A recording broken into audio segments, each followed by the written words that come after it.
Hello friends, this is Bhavik Soni and welcome to my channel. Friends, आज की video के अंदर हम लेटेस्ट क्यू कार्ड के रिगार्डिंग डिस्कशन करने वाले हैं, जो कि क्यू कार्ड अभी एग्ज़ाम के अंदर रिसेंटली काफ़ी सारे स्टूडेंट को पूछा जा रहा है। So without wasting the time let's get started. और अगर फ्रेंड्स आपने मेरे चैनल को अभी तक सब्सक्राइब नहीं किया है तो प्लीज़ इसे सब्सक्राइब कर दीजिए और बेल आइकन को प्रेस कर दीजिए ताकि ऐसी अमेजिंग वीडियो आपको हर रोज़ मिलती रहे। सो जो हमारा जो क्यू कार्ड है वो है talk about a war not related to Ukraine and Russia, यानी कि इस क्यू कार्ड के अंदर आपको ऐसे वॉर के रिगार्डिंग डिस्कशन करनी है जो कि यूक्रेन और रशिया से रिलेटेड ना हो, यानी कि एक अलग ही वॉर के रिगार्डिंग आपको बात करनी है। सो जो बुलेट पॉइंट्स आपके रहेंगे वो है what the war was about, यानी कि ये वॉर किस चीज़ का था। हु फॉट इन इट, यानी कि जो बैटल हुई तो बैटल के अंदर कौन कौन से पार्टनर थे। How you learn about it, यानी कि आपने इसके बारे में कहाँ से सीखा। And what happened in this war, यानी कि जो ये वॉर हुआ उसकी कंसिक्वेंसेस क्या थी। So let's get started. So well, in our history we have seen many wars happened which resulted in a mass destruction, यानी कि हिस्ट्री के अंदर हमने काफ़ी सारे वॉर्स को होता हुआ देखा है और जिसका रिजल्ट हमें मास डिस्ट्रक्शन यानी कि बहुत ही खतरनाक देखने को मिला। Today I would like to talk about the second world war which caused a severe loss to human civilization. और आज मैं सेकंड वर्ल्ड वॉर के रिगार्डिंग डिस्कशन करना चाहूँगा जिसने ह्यूमन सिविलाइजेशन के लिए काफ़ी सारा लॉस किया, यानी कि ह्यूमन सिविलाइजेशन को इसके रिगार्डिंग काफ़ी लॉस फेस करना पड़ा। This war is also referred to the World War II, which was the massacre that began in 1939 and ended in 1945. So इस वॉर को सेकेंड वर्ल्ड वॉर के तरीके से भी जाना जा रहा है, जो कि एक सामूहिक हत्याकांड था जिसकी शुरुआत 1939 पे हुई और उसका एंड हुआ 1945 को।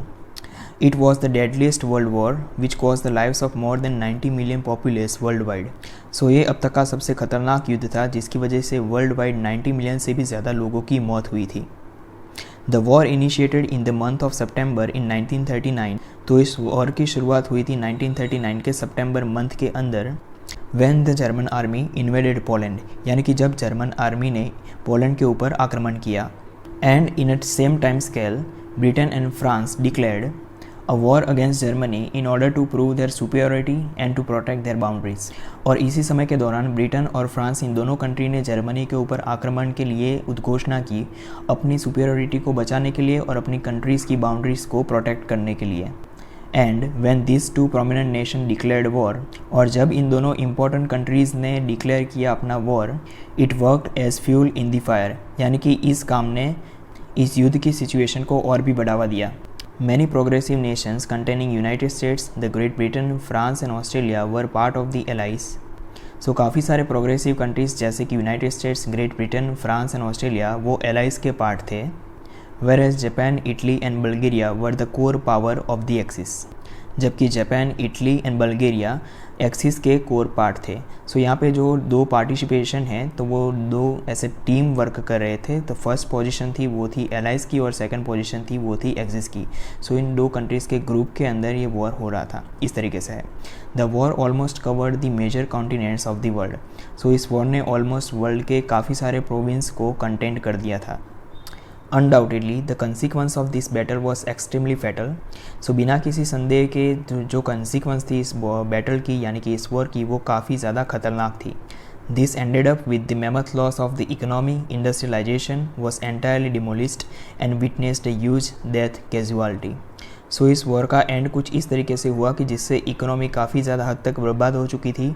इंडस्ट्रियलाइजेशन का जो सेक्टर था वो भी पूरी तरह से बर्बाद हो चुका था। And it witnessed a huge death casualty, यानी कि इसकी वजह से काफ़ी सारे इंसानों की मौत हो गई।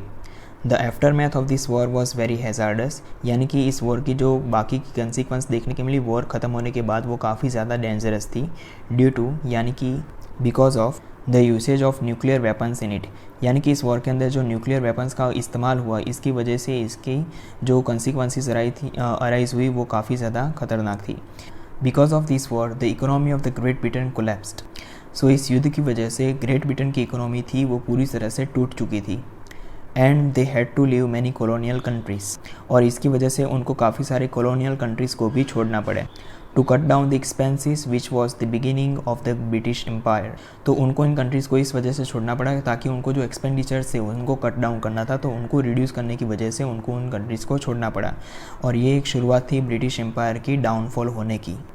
Eight last this war was not just mortality the world observed. So ये वॉर सिर्फ एक सामूहिक हत्याकांड ही नहीं है जिसको इस वर्ल्ड ने देखा, but a great loss which is remembered as a symbol of tarnish on civilization, जो कि एक ऐसा लॉस है जिसे ह्यूमन सिविलाइजेशन के ऊपर एक कलंक के तौर पे याद रखा जाएगा।